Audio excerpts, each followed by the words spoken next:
Hi guys, so this is going to be the first video in my Tarot of the Gods series, and surprise surprise, the first deity that I want to talk about is the Morrígan.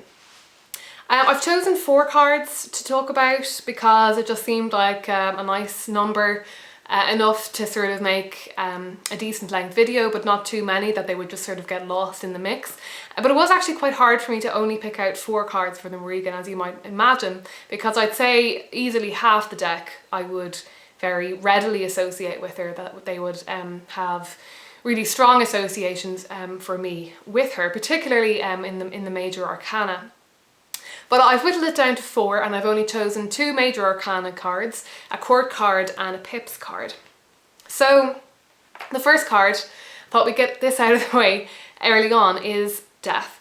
I was considering not talking about death because it just seemed maybe a little bit obvious. The Morrígan is generally considered to be a death goddess, or at least a goddess of war, and I thought that maybe the death card was veering towards the obvious, or maybe just not really giving you anything new to think about when it comes to the Morrígan. I was sort of even questioning how much death had to do with the Morrígan for me, but when I thought about it, I realised that actually no, the death card is actually very important for me with the Morrígan, to the point where I wouldn't say it's the first card that I would pick to represent her, but it would be my second choice probably.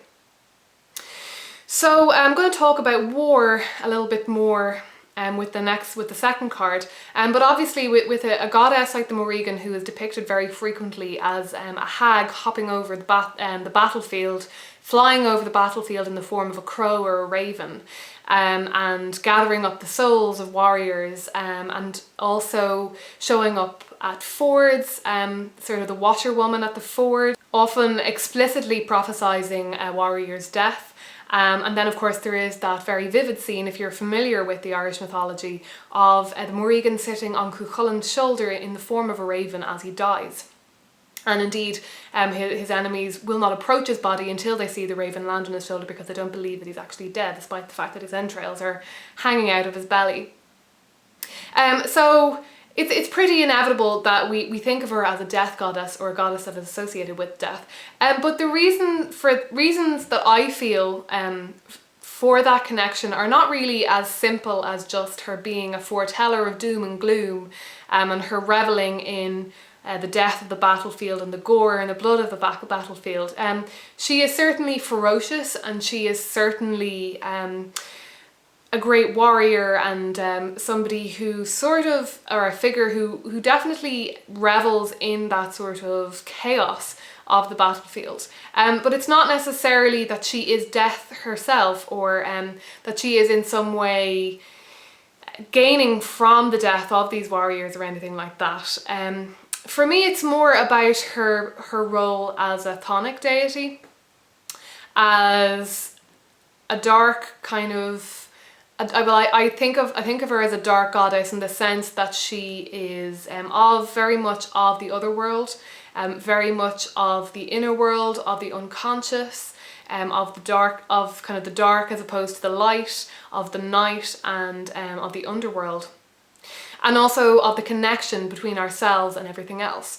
Because for me, when we die, we are essentially fully re-embracing our connection with everything else. We are becoming, our ego is completely destroyed, our physical, unique being is completely destroyed and disseminated back into the earth. And in that way, we lose our identity completely, and we are re-submerged into that dark cauldron out of which we initially came. And that dark cauldron for me very much is the Morrígan. So she not only facilitates that passage from ego, from individuality, and back into the whole, but she also in many ways is that process herself, and not only is the process, but represents for me that wholeness, that connectivity, that oneness out of which we come and into which we fall back into. So the death card for me represents that. It represents the silence and the darkness that I see in her. And yeah, when I commune with her on that level, it's very much It's very much about connecting with my shadow and with my unconscious and with the darker side of my inner being. Accepting your own mortality, I think, is a huge part of the message of the Morrígan. Accepting and embracing that mortality, because with that mortality comes an immense power and preciousness of life, and it reminds us of our connectedness with everything, and that we are not this ultimately separate individual being, that we are ultimately connected, that we will return to that connection, and that it is to some extent an illusion that we are completely separate and distinct beings. I also associate with this card the metamorphosis, the themes of metamorphosis and change and release that I associate with the Morrígan. And the Morrígan is very much a shapeshifter. She's always changing. She is often referred to simply as the woman in Irish mythology and Dean Chanachas, or place name lore.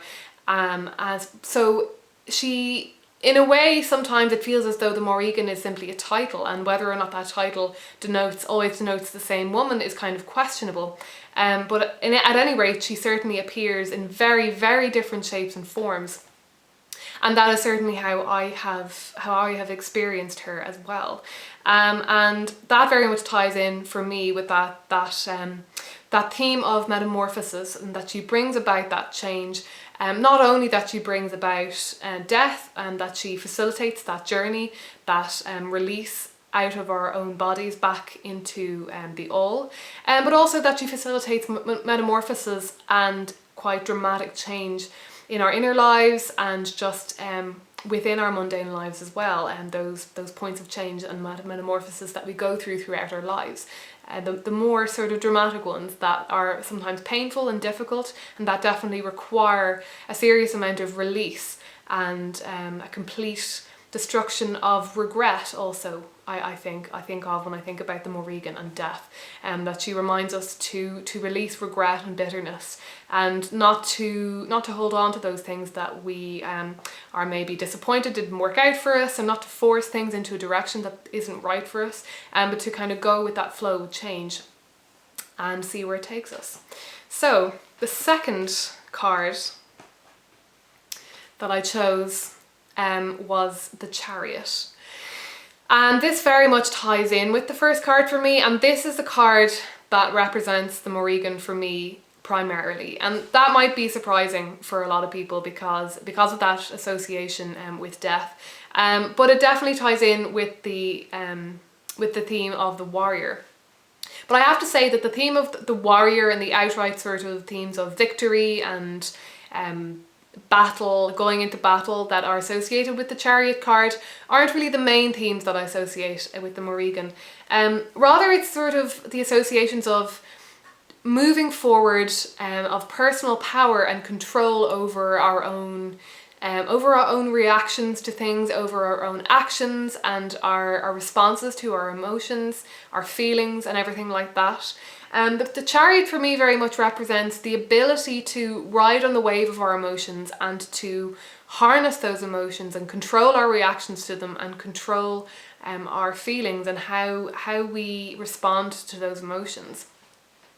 So the Chariot for me it's possibly my favourite tarot card, and it's a very, very powerful card for me because I think it represents a lot of things that I struggle with quite a lot.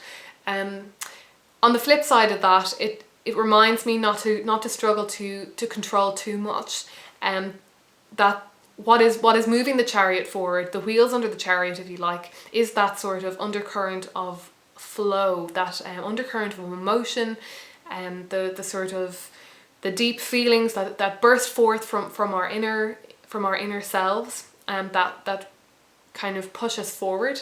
If we try to suppress that too much, then the movement won't happen. We won't be able to move forward. We'll get stuck. We'll get stagnant. If we try to suppress too many of our emotions, if we try to repress all of that stuff that's happening on the inside, we get stuck, and we're not able to stand in our personal power and really move forward. We're not able to be that warrior, and to really have sovereignty and power and control over our own lives. So yeah, that's a very important aspect of the Morrigan for me. And obviously it's associated quite explicitly with her form as a warrior. The Morrigan is frequently seen not only flying over the battlefield, but going into battle. She explicitly fights for the Tuatha Dé Danann, and is generally sort of considered to be quite a formidable power that the Tuatha Dé Danann have at their disposal. And I think that's another important aspect for me as well, just to remind myself that the Morrigan represents just that pure, ferocious power, and that ability to really stand up for what you need to stand up for, and not to take back seat, do what needs to be done, kind of thing. So following from that pretty closely is the theme of sovereignty that is very much associated with the Morrigan. And the card that I chose for this is the Nine of Pentacles. And the Nine of Pentacles for me is all about being independent. It's all about fertility and having managed to create and manifest your desires and your goals. And the woman depicted in the card, she looks very proud. She is surrounded by this lush landscape, and she has managed to create this amazing world for herself. She has managed to grow plants, to grow this this fertile garden from the seeds that she has nurtured throughout her journey through, if you see the pips as a sort of progression, throughout her progression and through the pips of the Pentacles. So yeah, this very much ties into the Morrigan for me because of her associations with sovereignty and fertility. Obviously the sovereignty side of it comes into her aspect as a war goddess, in that she is very much associated with the sort of power and authority. She's very much a queen. She has a lot of power. The Tuatha Dé Danann need to go to her in order to win their battles, in order to maintain their sovereignty over their land, and she's a very important figurehead for that. And she is also very much associated with fertility. She one of the animals that is associated with the Morrigan is the cow. We see this repeatedly, actually. The horse obviously is another one, and ravens and crows. But the cow is actually a connection that I feel gets sort of shoved to one side in neo-paganism, but it's actually one of the maybe most important animal associations that I see with the Morrigan. She is intricately involved in the setting up of the Táin Bó Cúailnge. A lot of her stories involve her taking away. There's a story where she steals away this poor woman's flock of cattle, but she takes away this particular cow so that the Táin Bó Cúailnge can actually be the Bó Cúailnge, and the cow over which that particular war is fought is conceived. The Morrigan is also frequently seen as a woman who is very sexual and fertile. She doesn't actually, I don't think she actually is seen giving birth. I'm not altogether sure. Wow, that's something I feel like I should know. I don't think that she is referred to as having any children, not under the title Morrigan anyway. Some of the names, the other names that are given to her, they are certainly named as mothers of other characters, but I don't think she's actually named as a mother of anyone. But she is frequently depicted having sex with usually the Dagda, but other characters as well, other major heroes. And her personal power is very much caught up in this sexuality. She sort of offers herself, but it's in no way demeaning to her. It is sort of an expression of her power, and it's almost as though in offering her body up to these men, she is offering up her power and offering up her strength. She is sort of giving of herself to them, and in turn, of course, maybe receiving power from them too. And there is a sense, in this way, she is often seen as sort of shaping the land and that kind of thing. So there is a sense of her almost as being a sort of Mother Earth. So that's quite important too. Yeah, and the nine of Pentacles I particularly chose out of all of the cards that might be associated with fertility, because of, like I said, that the woman is standing alone. The nines are often associated with independence. It's a figure alone. It's not a sort of community card. It's more about this is what I have managed to achieve all by myself and by my own right, through my own power. And that is extremely important when it comes to the Morrígan. Finally, I chose the Queen of Swords. The associations with her being a warrior or with battle and that kind of thing, with the explicit sort of female archetype holding the sword, is obviously there. But primarily I chose the Queen of Swords because I think of her as being a poet. The swords are obviously very much associated with the intellect, with communication, and so poetry is often something that I associate with both the King and Queen of Swords. And the Morrígan is very much a poet. She is almost like an historian. The story of the Battle of Moytura is one of the major ones in Irish mythology, and throughout that story, there are kind of bits of poetry that the Morrígan speaks, kind of scattered through it. And if you actually look at if you actually put those pieces of poetry together, combined, they actually tell the entire story. And they are also written in a language that is a lot more archaic than the rest of the story, and it is generally thought, or at least thought by some, that these pieces of poetry are a lot older than, say, the rest of the story, that they are a very, even at the time that they were being written down, they were already very ancient, and this was the original way of telling the story of Moytura or the Battle of Moytura. And the Morrígan plays a very important role in sort of, she sets up the battle, she calls the kings to war, and she proclaims about the battle and what's happened, and at the very end she makes what seem like two prophecies, one being a very sort of positive prophecy of fertility and joy, and the other one being one of darkness and sort of doom. And there are a lot of different ideas as to what that might be all about. I definitely see it as being sort of about her balance, and the need for balance, which is often a sort of main theme of many of these Irish stories, how some sort of balance has gone amiss, that it's gone awry, and that it needs to be put right, and that all these things are going wrong in the land because something is sort of out of kilter. I also think that it's sort of demonstrating that there's never only just one future, that there are many different ways that our paths forward can take us, and that our choices and things happening along the way are going to influence how things happen. But essentially, she is a very important figure in that, in some ways, it's as though if she wasn't telling this story, the story wouldn't be there at all.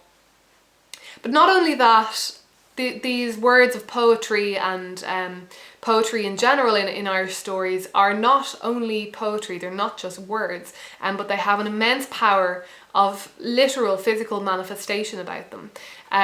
It's funny that the Irish mythology and the Welsh mythology, they have quite a lot of crossover. There's quite a lot of stories where there's and characters and things like that where there is an awful lot of crossover, where you see the same sort of story popping up in the two places, and very similar deities and things like that, similar names. But one thing about the Welsh stories is that there's an awful lot more sort of waving wands around, and then he waved a wand and transformed her into an animal or whatever. Whereas in the Irish stories, they don't really bother with the wands or with the explicit sort of casting spells or anything like that. It's much more simple, but they speak, and therefore it is. I say it is, and therefore it is. words have an incredible power about them, and whether or not that that manifestation that comes about through those words is actually literal or not doesn't seem to be of huge importance. So poets and historians are massively important, hugely important in Irish mythology, in Irish culture, and particularly of that time, and whatever the time. Certainly when these stories were being written down, and also whenever these stories were set, which possibly the Iron Age. So not only does the poet have a lot of associations of power and manifestation in general, but obviously it has huge importance for me as a writer.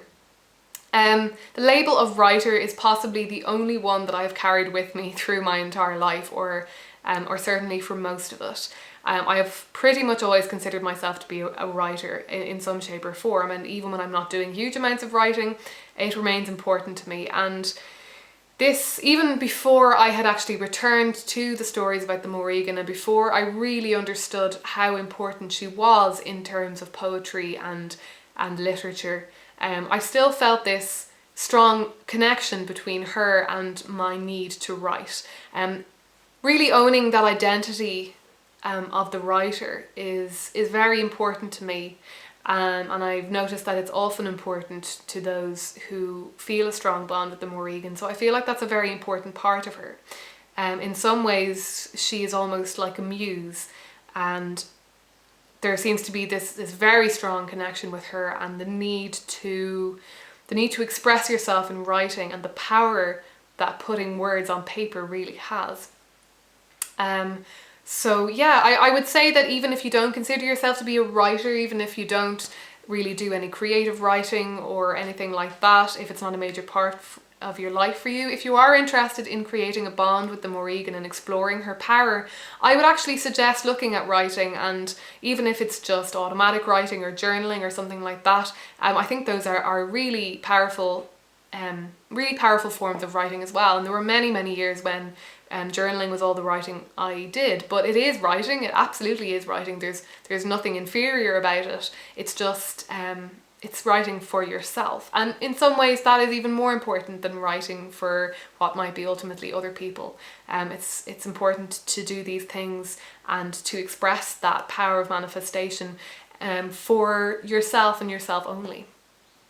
So I think that's just about all I have to say about those cards. I kind of feel like I could go on and on about all of them in relation to the Morrígan, because she is so all-encompassing for me, and because indeed I just could talk all day about probably any card from the deck. But I'll leave it there for the moment. I hope that was interesting. Let me know if you're enjoying this series so far. I will probably be continuing with it either way, but yeah, let me know if you have any further thoughts or questions, and I'll talk to you again soon, guys.